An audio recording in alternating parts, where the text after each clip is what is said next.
I'm Cora. I'm from Berlin, Germany, and I'm doing the 200-hour Ashtanga Vinyasa course. I think it's finding my own voice and also being really mindful to adjust to a lot of different needs in a way. And I feel like the training was really helpful with that. The community and the food. And I wonder how many people said that. And Savasana with like the ocean sound and the jungle surroundings. Like it's really nice and special.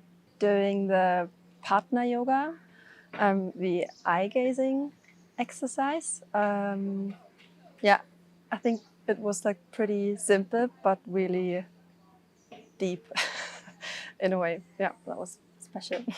I really like the teachers at Sampoorna. I think they're all like really high level, like high quality. I feel that they all do care about their students. I really like the mix between like modern approaches and traditional ones. But maybe I also got just really lucky with my with my group. Thinking very high of the teachers actually, and the karma yogis.